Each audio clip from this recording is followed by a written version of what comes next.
Você sabia que existem passagens na Bíblia que foram deliberadamente escondidas do conhecimento público por séculos e que agora estão se cumprindo diante dos nossos olhos? Eu sei disso porque passei anos do outro lado, mergulhada nas trevas, estudando exatamente aquilo que a igreja não queria que você soubesse.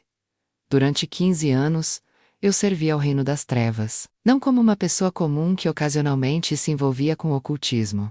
Não. Eu era uma das que tinham acesso aos segredos mais profundos, aos rituais mais poderosos, às revelações que faziam outros bruxos recuarem de medo. Havia coisas que eu sabia, coisas que eu via, coisas que eu fazia, e que agora me fazem acordar no meio da noite, suando frio. Mas o que ninguém me contou naquele mundo é que havia um livro que eles temiam acima de tudo. Um livro que, quando realmente compreendido, desmontava todo o sistema de engano que eles haviam construído por milênios. Esse livro é a Bíblia, e dentro dela existem profecias tão precisas, tão detalhadas, tão assustadoramente exatas sobre os dias de hoje, que quando eu finalmente as entendi, meu mundo inteiro desmoronou. Hoje vou revelar a você verdades que me custaram caro descobrir, verdades que estão escritas nas páginas sagradas, mas que poucos conseguem enxergar, porque existe uma cortina espiritual impedindo a compreensão. Vou mostrar como passagens que parecem antigas e distantes estão se cumprindo neste exato momento. Enquanto você assiste a este vídeo, e se você está aqui, não é por acaso. Algo maior te trouxe até este momento. Então eu preciso que você faça uma coisa agora. Escreva nos comentários a frase: Senhor, abre meus olhos para a verdade. Faça isso como um compromisso de que você está pronto para ver além do véu, porque depois do que vou revelar, você nunca mais lerá a Bíblia da mesma forma. Meu nome não importa mais. O que importa é quem eu era e o que eu me tornei. Durante 15 anos, eu vivi uma vida dupla, que a maioria das pessoas não conseguiria suportar, nem por um dia. De dia, eu era uma pessoa comum. Mas quando a noite caía, eu entrava em um mundo que existe paralelo ao seu. Um mundo que a maioria prefere acreditar que não é real. Eu fui iniciada no ocultismo aos 17 anos. Não foi por curiosidade adolescente ou rebeldia. Foi porque eu buscava poder. Eu queria respostas que a religião tradicional não me dava. Queria ver, tocar, experimentar o sobrenatural. E eu consegui, mas o preço foi muito maior do que eu poderia imaginar. Nos primeiros anos, eu aprendi a ler cartas com uma precisão que assustava as pessoas. Conseguia revelar segredos da vida delas que ninguém sabia. Aprendi rituais que traziam resultados visíveis e rápidos. Dinheiro aparecia, relacionamentos se formavam, portas se abriam. As pessoas me procuravam desesperadas. E eu tinha soluções que a ciência e a religião não ofereciam. Mas conforme eu avançava, conforme eu subia nos níveis de conhecimento oculto, as coisas ficaram mais sombrias. Comecei a participar de rituais noturnos em lugares isolados. Aprendi a invocar entidades que se apresentavam como espíritos elevados, mestres ascensos, guias espirituais. Eles me ensinavam coisas, mostravam-me visões, davam-me conhecimento sobre o futuro. Foi aí que eu comecei a ter acesso aos arquivos proibidos. Sim, existem textos antigos, manuscritos que circulam apenas entre os iniciados de alto nível, que revelam verdades distorcidas sobre a Bíblia. Eles me ensinaram que a Bíblia era um livro de poder codificado, que as igrejas haviam domesticado e neutralizado, que havia passagens que, se compreendidas corretamente, revelariam os verdadeiros segredos do universo. Eu estudei esses textos com obsessão. Aprendi hebraico básico, estudei numerologia bíblica, cabala hermética, gemátria. Eu queria desvendar os códigos, e conforme eu me aprofundava, algo muito estranho começou a acontecer. As entidades que antes me tratavam como pupila, começaram a ficar inquietas quando eu mencionava certas passagens bíblicas. Havia versículos específicos que, quando eu lia em voz alta, causavam reações violentas durante os rituais. Havia nomes que não podiam ser pronunciados. Havia profecias que eles evitavam comentar. Eu comecei a perceber que havia algo naquele livro que o reino das trevas temia de verdade. Mas eu estava tão envolvida, tão amarrada por pactos e compromissos espirituais, que não conseguia sair. Cada vez que eu pensava em abandonar tudo, algo terrível acontecia. Acidentes, doenças súbitas, pesadelos que me deixavam paralisada de terror. Eu estava presa. E o pior, eu sabia que estava presa. Até que uma noite, algo aconteceu que mudaria tudo. Algo que me fez entender que as profecias ocultas na Bíblia não eram apenas textos antigos, eram avisos, eram revelações sobre este tempo, sobre agora, sobre você e eu. A noite em que tudo começou a mudar foi durante um ritual de invocação, particularmente intenso. Estávamos em um local afastado. Apenas os membros mais antigos do grupo. O objetivo era receber revelações sobre eventos futuros, algo que fazíamos regularmente. Mas naquela noite, algo deu errado.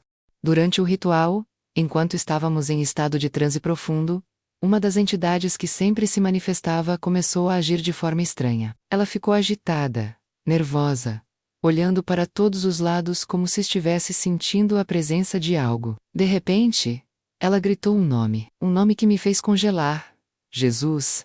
Mas não foi um grito de reverência, foi um grito de raiva absoluta, de ódio puro. A entidade começou a praguejar, dizendo que havia alguém orando. Alguém estava orando por uma de nós ali presente. E essa oração estava atrapalhando todo o ritual. Ela exigiu que descobríssemos quem estava sob cobertura de oração, para que pudéssemos quebrar aquilo. Naquele momento, algo em mim despertou. Eu sempre soube que oração era mencionada como algo poderoso, mas ver uma entidade tão forte, tão dominante, se contorcendo de raiva por causa de uma simples oração, me chocou. Comecei a investigar. Quem estava orando? Como uma oração podia ter tanto poder assim? Descobri que era a mãe de uma das meninas do grupo, uma senhora simples, evangélica, que passava horas de joelhos em seu quarto, orando pela filha. Ela não sabia de nada do que a filha fazia. Não tinha ideia dos rituais, dos pactos, das entidades. Mas ela orava, e aquelas orações eram como bombas sendo lançadas no mundo espiritual. Eu comecei a prestar atenção em algo que antes eu ignorava. Cada vez que nos reuníamos para fazer trabalhos espirituais, havia sempre alguém que não conseguíamos atingir completamente. Sempre havia uma barreira, uma proteção invisível. E quando investigávamos, descobríamos que havia alguém orando por aquela pessoa. Uma avó, uma tia, uma vizinha crente. Isso me perturbou profundamente. Comecei a questionar: se o que estamos fazendo é tão poderoso, por que uma simples oração consegue nos bloquear? Os mestres do grupo me explicaram que a oração em nome de Jesus era a única coisa que realmente tinha poder para nos deter. Que Jesus era um avatar poderoso, mas que ele estava sendo mal interpretado pelas igrejas. Que o verdadeiro poder dele estava oculto. Mas eu não acreditei nessa explicação. Comecei a estudar por conta própria. Peguei uma Bíblia, algo que eu nunca havia feito com seriedade antes, e comecei a ler as profecias. Não as profecias óbvias que todo mundo conhece, mas aquelas escondidas em livros como Daniel, Ezequiel, Apocalipse, e até mesmo em passagens obscuras de profetas menores. Foi quando descobri algo aterrorizante. Havia profecias sobre um tempo em que o engano seria tão grande que até os escolhidos seriam enganados. Havia profecias sobre sinais específicos que marcariam os últimos dias. E conforme eu lia, comecei a perceber que esses sinais não eram algo distante. Eles estavam acontecendo agora. Daniel capítulo 12 fala sobre um tempo em que o conhecimento se multiplicaria e muitos correriam de um lado para outro. Parecia uma descrição estranha até eu perceber. Estamos na era da informação. O conhecimento está se multiplicando em velocidade exponencial. As pessoas estão literalmente correndo, viajando, se movendo de forma que nenhuma geração anterior fez. Mas a profecia que mais me impactou estava em Mateus capítulo 24. Jesus falou sobre falsos cristos e falsos profetas, que fariam sinais e maravilhas tão convincentes que enganariam até os escolhidos. Eu percebi que era exatamente isso que eu estava vendo no ocultismo. Sinais, maravilhas, curas, manifestações sobrenaturais, tudo real, tudo poderoso, mas tudo vindo do lado errado. Comecei a ter pesadelos, via coisas que não deveria ver. Em um desses sonhos eu estava em um grande salão, cheio de pessoas famosas, celebridades, líderes mundiais. Todos estavam rindo, bebendo, celebrando. Mas havia algo errado. O chão estava quente, muito quente. E então eu percebi. Não era um salão, era uma câmara. E aquelas pessoas não estavam celebrando, estavam presas. Acordei gritando. Mas o que me assustou mais não foi o sonho, foi a clareza, que veio depois. Eu entendi que havia passagens na Bíblia que descreviam exatamente que eu tinha visto. Isaías capítulo 5 versículo 14, fala sobre como o inferno alargou a sua alma, e abriu a boca sem medida, e a glória deles, a multidão, o seu contentamento, descerão para lá. Percebi que havia uma guerra acontecendo, uma guerra real, não metafórica, e as profecias da Bíblia eram o mapa dessa guerra. Elas revelavam as estratégias, os tempos, os sinais. E nós, do lado das trevas, estávamos cumprindo essas profecias, sem nem perceber. Éramos peças em um tabuleiro muito maior. A descoberta mais chocante veio quando li 2 Tessalonicenses, capítulo 2. Paulo fala sobre um tempo de apostasia, de afastamento da verdade, antes da vinda do Anticristo. E ele menciona algo específico: um poder de engano enviado por Deus, para que aqueles que não amaram a verdade, acreditassem na mentira. Eu tremi lendo aquilo, porque eu percebi que esse poder de engano já estava ativo. Eu estava sob ele. Milhões estavam sob ele. E a única proteção era o amor pela verdade. Não conhecimento, não poder, não experiências sobrenaturais, mas amor pela verdade. Foi nesse momento que algo dentro de mim quebrou. Eu precisava saber mais. Precisava entender o que mais estava oculto naquelas páginas. Mas cada vez que eu tentava me aprofundar, os ataques espirituais se intensificavam. Era como se alguém não quisesse que eu descobrisse. Escreva nos comentários agora: Senhor, abre meus olhos espirituais. Faça isso como um ato de proteção espiritual, enquanto continuamos essa jornada. A noite que mudou tudo aconteceu 3 meses depois que comecei a estudar a Bíblia em segredo. Eu estava em meu quarto, sozinha, lendo o livro de Apocalipse. Havia chegado ao capítulo 13, aquele que fala sobre a besta que sobe do mar, e sobre o falso profeta. Quanto mais eu lia, mais eu reconhecia padrões que havia visto nos ensinamentos ocultos. A besta com características de leopardo, urso e leão. Eu havia estudado o simbolismo hermético suficiente para entender que aqueles animais representavam reinos, impérios, sistemas de governo, e a profecia dizia que haveria um sistema global de controle tão absoluto que ninguém poderia comprar ou vender sem uma marca específica. Quando criança, isso parecia ficção científica. Mas ali em 2024, com tecnologia de identificação biométrica, moedas digitais sendo implementadas, sistemas de crédito social, percebi que não era futuro distante. Era agora. A infraestrutura já estava sendo construída, mas o que me fez parar de respirar foi o versículo 18. Aqui, a sabedoria. Aquele que tem entendimento, calcule o número da besta, pois é número de homem. E o seu número é 666. Durante anos no ocultismo, eu havia trabalhado com numerologia. Sabia que números carregavam poder, frequências, significados ocultos, e aquele número específico sempre aparecia em rituais de alto nível. Comecei a chorar, não de tristeza mas de terror absoluto, porque eu percebi que tudo o que me ensinaram no ocultismo, todos os segredos que me fizeram sentir especial e poderosa, eram na verdade preparação. Preparação para aceitar um sistema que a Bíblia havia alertado há 2000 anos que viria. Naquele momento, algo sobrenatural aconteceu. Meu quarto ficou gelado. Não era um frio natural, era um frio que vinha de dentro, que fazia os ossos doerem. Senti uma presença. Várias presenças. Elas estavam furiosas. Eu havia cruzado uma linha. Havia descoberto algo que não deveria. Uma voz falou. Não era audível, mas era clara como se alguém estivesse sussurrando, diretamente em meu ouvido. Você vai parar de ler isso agora. Você fez um pacto conosco. Você nos pertence. Feche esse livro, ou você vai se arrepender. Meu corpo começou a tremer incontrolavelmente. Eu sabia o que eles eram capazes de fazer. Havia visto pessoas enlouquecerem, adoecerem, até morrerem quando tentavam sair do ocultismo. Eu estava aterrorizada. Mas algo dentro de mim se recusou a ceder. Pela primeira vez em 15 anos, eu disse não. Eu quero a verdade, eu disse em voz alta, com a voz tremendo. Seja lá o que for, eu quero saber a verdade.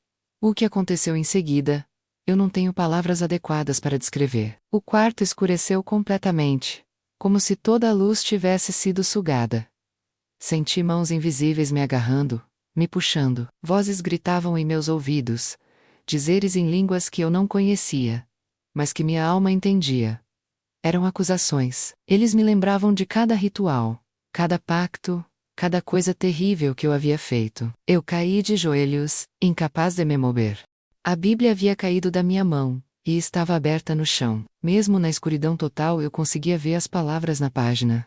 Era como se elas brilhassem. Não lembro exatamente qual versículo era. Mas sei que estava no Salmo 91, algo sobre aquele que habita no esconderijo do Altíssimo. Naquele momento de desespero absoluto, eu fiz algo que nunca havia feito de verdade. Não um feitiço, não um encantamento, não uma invocação. Uma oração simples, quebrada, desesperada. Jesus, se você é real, se você é quem a Bíblia diz que você é, eu preciso de você agora. Eu não sei orar. Eu não sei como fazer isso direito. Mas eu não aguento mais me ter a Dakoi. Me mostra a verdade. Eu entrego tudo para você. O que aconteceu em seguida foi a experiência mais poderosa da minha vida. A escuridão foi perfurada, não gradualmente, mas instantaneamente, como se alguém tivesse ligado um interruptor cósmico. Uma luz entrou no quarto, e não era luz natural. Era uma luz que tinha peso, que tinha presença, que tinha personalidade. E dentro daquela luz, eu vi ele. Não posso dizer que vi um rosto claramente, porque era glorioso demais para os olhos suportarem. Mas eu sabia quem era. Cada fibra do meu ser reconheceu. Era Jesus, o mesmo Jesus que as entidades odiavam, o mesmo nome que causava pânico durante os rituais. Ele não disse nada, mas eu entendi tudo. Vi minha vida inteira passar diante de mim, mas não do jeito que as pessoas descrevem em experiências de quase morte. Eu vi a verdade por trás de cada momento. Vi como eu havia sido enganada desde o início. Vi como cada guia espiritual era na verdade um demônio disfarçado. Vi como cada manifestação de poder era uma isca para me afundar mais nas trevas. Mas o que mais me impactou foi ver o outro lado vaias Oryx. Milhares delas. Orações de pessoas que eu nem conhecia, orando por libertação de pessoas envolvidas em ocultismo. Vi intercessores que passavam madrugadas acordados, clamando por almas perdidas como eu. Vi anjos que haviam sido enviados múltiplas vezes, para tentar me alcançar, mas que eram bloqueados pelos pactos que eu havia feito. E então vi as profecias, não como palavras em uma página, mas como eventos reais se desenrolando. Vi que estamos vivendo nos dias que Daniel viu em visão. Vi que as peças estão sendo posicionadas para o cumprimento final de Apocalipse. Vi que o tempo está se esgotando. Jesus me mostrou algo específico. Ele me levou em uma visão até um lugar. Era uma cidade enorme, mas tudo estava em chamas. Havia pessoas gritando, correndo, mas não havia para onde ir. Multidões imensas. E entre elas, reconheci rostos. Cantores famosos que eu admirava, atores, políticos e líderes empresariais. E o mais chocante, líderes, pessoas que pregavam em grandes igrejas, que faziam milagres em seus ministérios, mas que estavam ali. Entendi naquele momento que Mateus capítulo 7 era literal. Jesus disse que muitos diriam naquele dia: Senhor, Senhor, não profetizamos nós em teu nome? E em teu nome não expulsamos demônios? E em teu nome não fizemos muitas maravilhas? E ele responderia: Nunca vos conheci. Apartai-vos de mim, vós que praticais a iniquidade. Milagres não garantem salvação. Sinais não garantem aprovação. O que importa é relacionamento verdadeiro. É ter o nome escrito no livro da vida. A visão mudou. Jesus me mostrou outra cena. Era um livro imenso sendo aberto. As páginas eram de luz pura, e conforme as páginas viravam, eu via nomes, milhões de nomes escritos em letras douradas.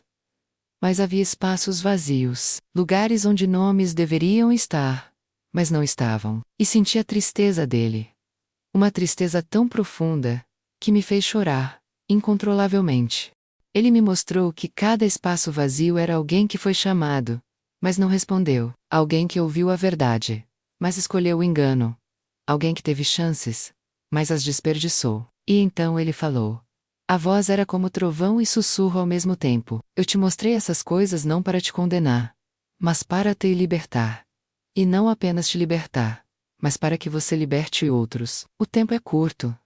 As profecias estão se cumprindo. A colheita está madura, mas os trabalhadores são poucos.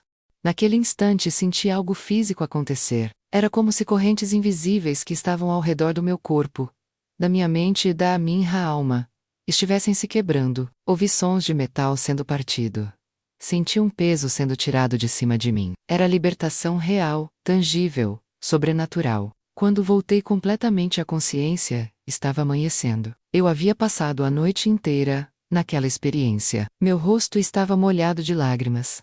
Meu corpo estava dolorido de ficar tanto tempo de joelhos, mas algo havia mudado fundamentalmente dentro de mim. Eu não era mais a mesma pessoa. Peguei meu celular e, sem pensar muito, comecei a apagar tudo. Contatos de outros bruxos, grupos de fotos do ritual e tudo. Depois peguei meus objetos rituais, meus livros de magia musicristei, minhas cartas, e coloquei tudo em uma sacola. Ia queimar tudo naquele mesmo dia, mas antes, abri a Bíblia novamente. Dessa vez foi em João capítulo 8, versículo 32. E conhecereis a verdade, e a verdade vos libertará. Finalmente entendi o que isso significava. Não era conhecimento intelectual, era revelação de quem Jesus realmente é. Os primeiros dias após aquela noite foram os mais difíceis da minha vida. Eu havia tomado a decisão de abandonar completamente o ocultismo, mas isso não significava que as trevas haviam me abandonado. As entidades com quem eu havia feito pactos não aceitaram minha saída pacificamente. Na primeira noite os pesadelos começaram. Mas não eram pesadelos comuns. Eu acordava com marcas no corpo. Arranhões que apareciam do nada, hematomas sem explicação. Ouvia vozes constantemente sussurrando ameaças, lembrando-me de que eu havia traído meus compromissos. Diziam que eu nunca seria livre, que eles me buscariam de volta, que eu pagaria caro por essa traição. Minha saúde começou a se deteriorar rapidamente. Em questão de dias, desenvolvi uma febre altíssima sem causa médica. Fui ao hospital 3 vezes, e os médicos não encontravam nada errado. Mas eu sabia o que estava acontecendo. Era ataque espiritual, era retaliação. Mas havia algo diferente agora. Eu tinha a Bíblia, e diferente de todos os livros de magia que eu havia estudado, aquele livro tinha poder real de defesa. Comecei a ler em voz alta, especialmente os Salmos. Descobri que Salmo 91 era como uma armadura espiritual. Cada vez que eu lia aquelas palavras, os ataques diminuíam de intensidade. Encontrei uma pequena igreja evangélica perto de casa. Não foi fácil entrar ali. Durante 15 anos, eu havia sido ensinada que igrejas eram lugares de manipulação, que pastores eram charlatães, que cristãos eram pessoas fracas, que precisavam de muletas emocionais. Mas eu não tinha mais ninguém, estava sozinha nessa batalha. Quando entrei naquela igreja pela primeira vez, algo aconteceu. Era um domingo de manhã, e eles estavam cantando. Não era uma música elaborada ou profissional. Era simples, mas as palavras me atingiram como flechas. Porque ele vive, posso crer no amanhã. Porque ele vive, temor não há. Comecei a chorar ali mesmo, de pé, no fundo da igreja. E não consegui parar. 15 anos de dor, de engano, de trevas, tudo saindo de uma vez. Uma senhora se aproximou de mim e simplesmente me abraçou. Não perguntou nada, não julgou, apenas me abraçou e orou por mim ali mesmo. Depois do culto, conversei com o pastor. Conte tudo. Esperava que ele ficasse chocado, que me rejeitasse e que dissesse que eu era um caso perdido. Mas ele fez algo inesperado. Ele sorriu e disse: Irmã, você não chegou aqui por acaso. Deus stay true. E o que ele começou em você, ele vai completar. Ele me explicou algo que mudou minha perspectiva.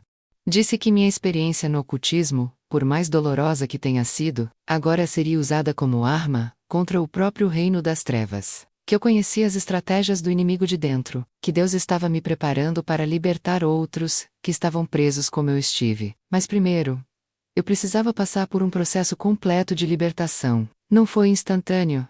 Embora a salvação tenha sido, havia camadas de envolvimento espiritual que precisavam ser quebradas. Pactos que precisavam ser renunciados formalmente. Maldições que precisavam ser canceladas. O pastor organizou algumas sessões de oração, de libertação comigo. No início, fiquei com medo. Achei que seria algo parecido com os rituais que eu fazia antes. Mas era completamente diferente. Não havia manipulação. Não havia forças sendo invocadas. Era apenas o nome de Jesus sendo declarado, com autoridade sobre minha vida. Durante uma dessas sessões, algo poderoso aconteceu. Estávamos orando quando senti algo físico dentro de mim reagindo. Era como se algo estivesse sendo arrancado, puxado para fora. Comecei a tossir violentamente, e quando a tosse passou, senti uma leveza que não experimentava há anos. Era como se um peso de toneladas tivesse sido tirado do meu peito. O pastor explicou que eu havia sido liberta de um espírito de enfermidade, que estava ligado a um dos pactos que fiz anos atrás. Naquele momento entendi algo crucial. Libertação não é mágica. É guerra espiritual. E Jesus já venceu essa guerra. Nós apenas precisamos aplicar a vitória dele. Comecei a estudar a Bíblia com uma intensidade que eu nunca havia dedicado a nenhum livro de magia.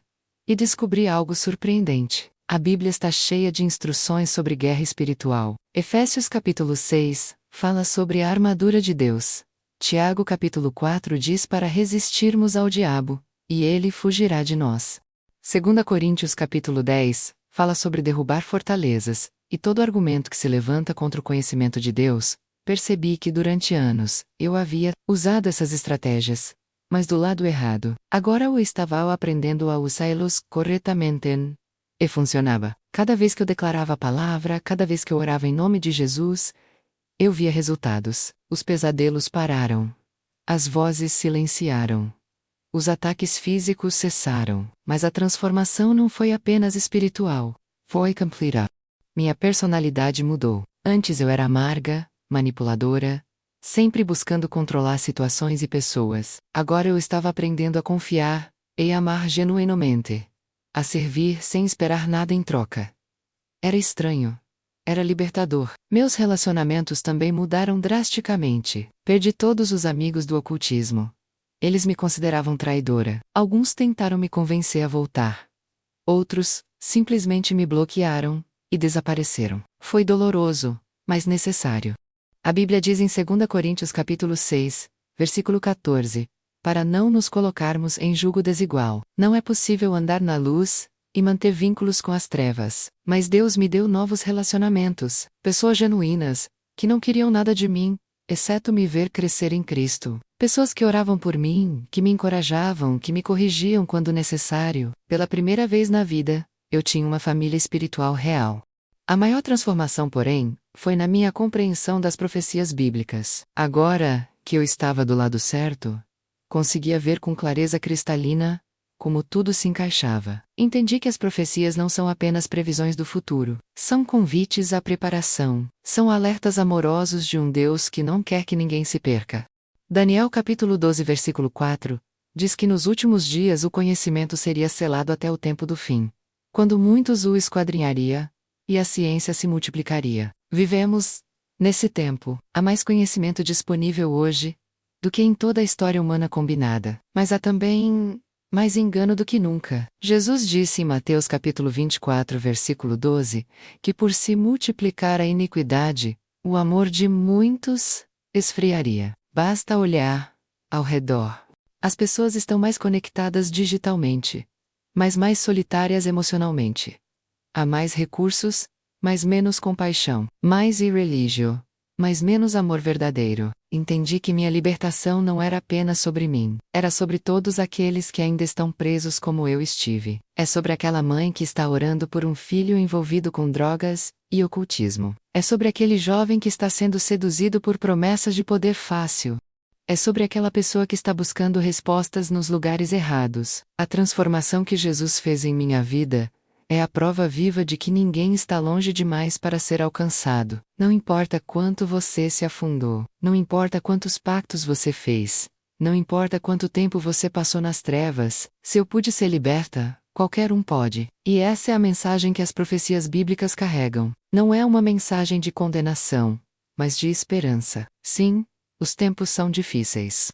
Sim, estamos vivendo os dias que os profetas viram e que até os anjos desejaram compreender. Mas também estamos vivendo os dias da maior colheita de almas da história. Os dias em que Deus está derramando seu Espírito sobre toda a carne, como profetizado em Joel capítulo 2. Você que está assistindo a isso agora, precisa entender.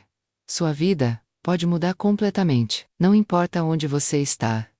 Não importa o que você fez. Jesus pode te libertar, como me libertou. E essa libertação não é apenas para a eternidade. E para agora. É para você viver em liberdade, em propósito, em verdade. Compartilhe este vídeo com alguém que você sabe que precisa ouvir essa mensagem. Pode ser aquele amigo que está envolvido com coisas que você sabe que não são de Deus. Pode ser aquele familiar que está sofrendo e buscando respostas nos lugares errados. Compartilhe porque você pode ser o instrumento que Deus vai usar para alcançar aquela pessoa. Depois de tudo que passei, aprendi verdades práticas que todo cristão precisa saber, mas que poucos ensinam nas igrejas. São verdades que aprendi do lado mais sombrio da espiritualidade e que agora entendo pela perspectiva da luz. Se você quer realmente se proteger e proteger sua família nestes últimos dias, precisa prestar atenção no que vou compartilhar agora. A primeira lição que aprendi é sobre o poder real da oração. Quando eu estava no ocultismo, a única coisa que nos impedia de atingir completamente uma pessoa era a oração. Não qualquer oração, mas oração feita com fé genuína, em nome de Jesus, por alguém que tinha autoridade espiritual sobre aquela vida. Quando uma mãe orava por um filho, por exemplo, havia uma cobertura que nem os demônios mais poderosos conseguiam penetrar completamente. Mas descobri algo que a maioria dos cristãos não sabe: a oração precisa ser constante. Em Lucas capítulo 18, Jesus conta a parábola da viúva insistente, que não desistiu até receber justiça do juiz. Ele termina perguntando: quando o Filho do Homem vier, achará fé na terra? A questão não é se Deus pode responder, mas se nós vamos perseverar, orando, até ver a resposta. Durante rituais, sabíamos exatamente quando uma pessoa parava de ser coberta por oração. Era como se uma proteção invisível fosse removida. De repente conseguíamos influenciar aquela pessoa com pensamentos, com impulsos, com situações. Por isso é tão perigoso orar por alguém uma vez e depois esquecer. A batalha espiritual não termina. Ela é contínua. Aprendi também sobre a importância das palavras. Provérbios capítulo 18, versículo 21, diz que a morte e a vida estão no poder da língua. No ocultismo, usávamos palavras como ferramentas de poder, encantamentos, feitiços, decretos. E eles funcionavam, porque há poder real nas palavras. Mas agora entendo que os cristãos têm acesso a algo infinitamente mais poderoso: a palavra de Deus.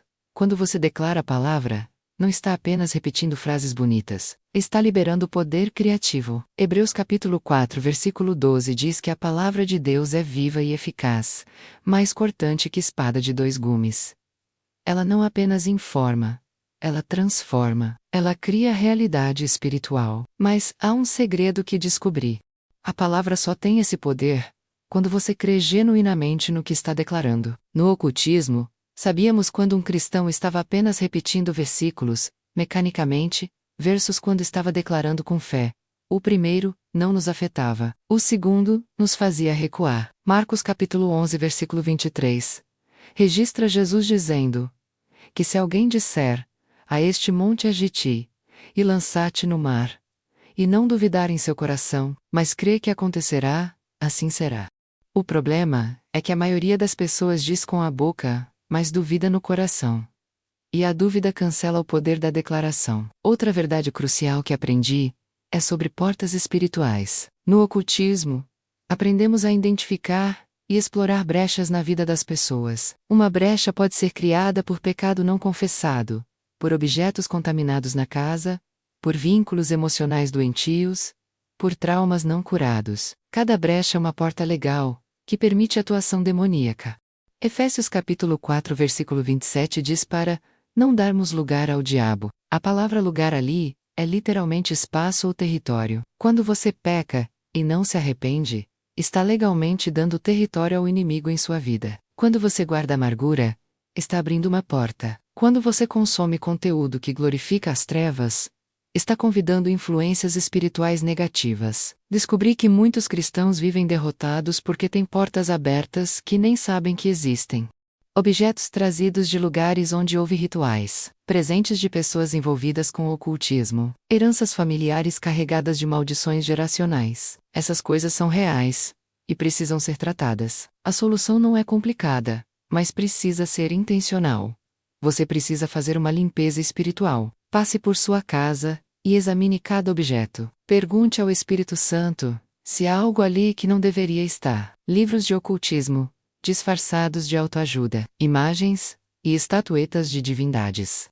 Souvenirs de lugares onde há forte presença de idolatria. Tudo isso precisa ser removido e destruído, não apenas doado. Aprendi também sobre a importância da vigilância espiritual. Jesus disse em Mateus capítulo 26, versículo 41.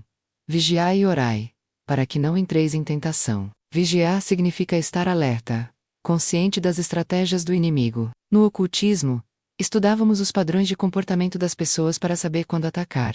O melhor momento era quando estavam distraídas, cansadas, emocionalmente vulneráveis. 1 Pedro capítulo 5 versículo 8 diz que o diabo anda em derredor como leão que ruge buscando a quem possa tragar. Ele não ataca todos da mesma forma, ele busca os vulneráveis ou os destrados, os que baixaram a guarda. Por isso a vigilância constante é essencial, mas vigilância sem oração é inútil. Você pode estar alerta para os perigos, mas não ter poder para resistir. A oração é o que conecta sua vigilância ao poder de Deus. É como ter um sistema de alarme que não apenas detecta o invasor, mas também aciona a força de segurança mais poderosa do universo. Uma verdade que mudou minha vida foi entender o jejum. No ocultismo, praticávamos jejuns para aumentar a nossa sensibilidade espiritual e poder. Funcionava, mas nos conectava com o lado errado do sobrenatural. Quando me tornei cristã, descobri que o jejum bíblico tem poder ainda maior, mas com propósito completamente diferente. Mateus capítulo 17, versículo 21, registra Jesus explicando que certas categorias de demônios só saem com oração e jejum. O jejum quebra fortalezas espirituais, não porque você está ganhando méritos com Deus através de sacrifício, mas porque está disciplinando sua carne e aguçando sua sensibilidade espiritual para ouvir Deus claramente. Mas aprendi que jejum sem propósito é apenas dieta. Você precisa jejuar com intenção específica, jejuar por libertação de alguém, jejuar por direção divina, em uma decisão importante, jejuar por quebra de maldições geracionais. O jejum com propósito claro libera poder espiritual de forma direcionada. Outra aplicação prática essencial é sobre proteção espiritual da família. No ocultismo, atacávamos famílias inteiras através de um membro vulnerável. Se conseguíssemos influenciar um filho rebelde, usávamos aquilo como porta para atingir os pais. Se conseguíssemos semear discórdia entre o casal, toda a estrutura familiar ficava vulnerável. A proteção começa com o líder da casa, assumindo sua autoridade espiritual. Em Josué capítulo 24, versículo 15, ele declara: Eu e minha casa serviremos ao Senhor. Não é uma sugestão, é uma declaração de autoridade. O pai ou a mãe precisam tomar posse dessa autoridade e cobrir a casa espiritualmente. Isso significa orar diariamente pela família, ungir as portas da casa com óleo, declarar versículos de proteção sobre cada membro, estabelecer altares de oração, onde a presença de Deus é invocada regularmente. Essas práticas criam uma atmosfera espiritual que repele trevas. Também aprendi sobre a importância de se preparar para a eternidade agora. As profecias que estão se cumprindo mostram que o tempo é curto, mas a maioria dos cristãos vive como se tivesse décadas pela frente. Mateus capítulo 25 conta a parábola das 10 virgens. 5 eram prudentes, e 5 eram tolas. A diferença não era se elas eram virgens ou não. Todas eram. A diferença era a preparação. As prudentes tinham azeite de reserva. As tolas só tinham o básico. Quando o noivo demorou, as tolas ficaram sem óleo e perderam a entrada. Jesus termina dizendo: Vigiai, pois não sabeis o dia nem a hora. A preparação espiritual não é opcional. É questão de vida ou morte eterna. Essa preparação inclui examinar sua vida constantemente. 2 Coríntios capítulo 13, versículo 5 diz: Examinai-vos a vós mesmos, se permaneceis na fé. Não assuma que está tudo bem espiritualmente. Examine e pergunte ao Espírito Santo se há áreas da sua vida que não estão alinhadas com a vontade de Deus. E quando Ele revelar, haja imediatamente. Por fim, aprendi que resistir a ataques espirituais não é apenas sobre defesa, é sobre contra-ataque. Tiago capítulo 4, versículo 7 diz: Resisti ao diabo, e ele fugirá de vós. Resistir não é ficar passivo, esperando o ataque passar. É confrontar ativamente. É usar a autoridade que Jesus te deu. Lucas capítulo 10, versículo 19, registra Jesus dizendo: Eis que vos dou poder para pisar serpentes e escorpiões e toda a força do inimigo. E nada vos fará dano algum. Você tem esse poder. Mas precisa exercê-lo. Quando o inimigo ataca com medo, você contra-ataca com fé. Quando ele ataca com dúvida, você contra-ataca com a palavra. Quando ele ataca com tentação, você contra-ataca com santidade. Escreva nos comentários agora: eu não vou desistir da oração. Faça desse compromisso uma declaração pública de que você entendeu a importância de perseverar na guerra espiritual. Porque a batalha é real, o inimigo é real. Mas a vitória em Cristo também é real. E está garantida para aqueles que permanecem firmes até o fim. Chegamos ao final dessa jornada. Mas na verdade este é apenas o começo. Tudo o que compartilhei com você nas últimas dezenas de minutos não foi por acaso. Você não chegou até aqui por sorte ou curiosidade. Há um propósito divino operando neste momento. Deus te trouxe para ouvir esta mensagem, porque há algo que Ele quer fazer em sua vida. Durante 15 anos, eu vivi do outro lado. Vi coisas que a maioria das pessoas nunca verá. Aprendi segredos que foram escondidos por gerações. E a maior descoberta que fiz foi esta: a Bíblia não é apenas um livro religioso, é o manual de guerra mais poderoso que existe. E as profecias que estão escritas nela não são histórias antigas, são mapas precisos do tempo em que estamos vivendo agora. Nós estamos nos últimos dias. Não estou dizendo isso para gerar medo, mas para gerar urgência. As profecias de Daniel estão se cumprindo. As visões de Apocalipse estão tomando forma diante dos nossos olhos. Os sinais que Jesus disse que marcariam sua volta estão acontecendo simultaneamente pela primeira vez na história. Isso não é coincidência. É cronograma divino. Mas aqui está a verdade que poucos querem ouvir. Não basta saber dessas coisas. Não basta concordar intelectualmente. Não basta achar interessante. É preciso agir. É preciso tomar uma decisão. Porque chegará um momento em que a porta da graça se fechará. E então, não haverá mais oportunidade. Jesus contou sobre um homem rico que morreu e foi para o tormento. Lá, ele implorou para que alguém fosse avisar seus 5 irmãos, para que não acabassem no mesmo lugar. A resposta que recebeu foi: eles têm Moisés e os profetas, que os ouçam. Em outras palavras, eles têm a palavra. Se não crerem na palavra, não crerão mesmo que alguém ressuscite dos mortos. Você tem a palavra. Você acabou de ouvir um testemunho de alguém que literalmente foi tirada das garras do inferno. A pergunta é: o que você vai fazer com isso? Vai deixar essa mensagem ser apenas mais um vídeo que você assistiu e esqueceu? Ou vai permitir que ela transforme sua vida? Se você ainda não entregou sua vida completamente a Jesus, este é o momento. Não amanhã, não na semana que vem. Agora, porque a Bíblia diz que hoje é o dia da salvação. Tiago capítulo 4, versículo 14 nos lembra que nem mesmo sabemos o que acontecerá amanhã. Porque nossa vida é como neblina que aparece por um instante e logo se dissipa. Fazer essa entrega não é complicado.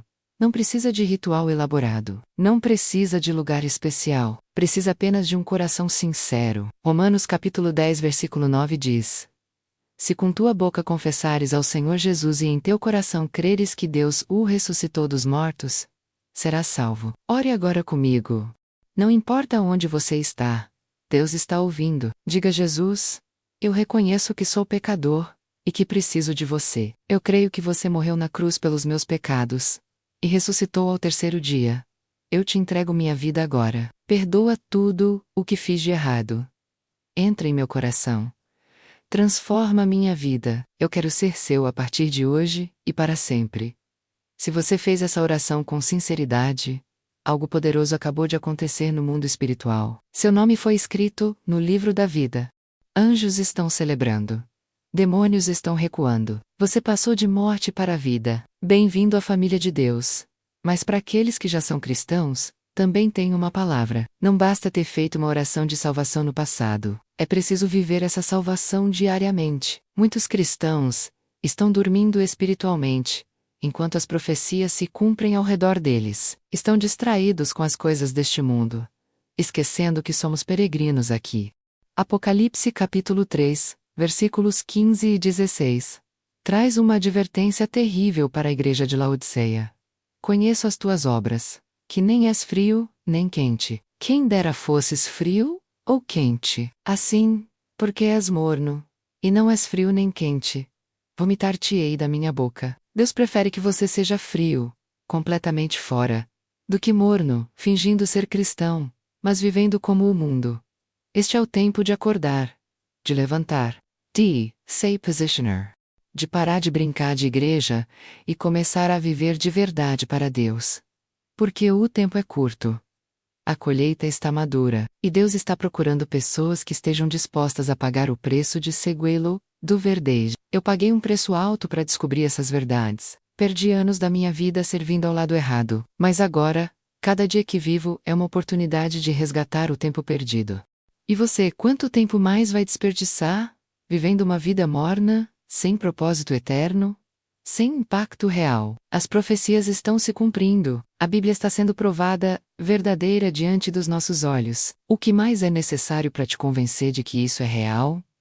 Quantos sinais mais você precisa ver? Quantas advertências mais Deus precisa enviar? Agora eu preciso que você faça 3 coisas. Primeiro, escreva nos comentários: o inferno treme quando eu oro. Não é apenas uma frase bonita. É uma declaração de guerra espiritual. É você assumindo publicamente que entendeu o poder que tem em Cristo e que vai usar esse poder.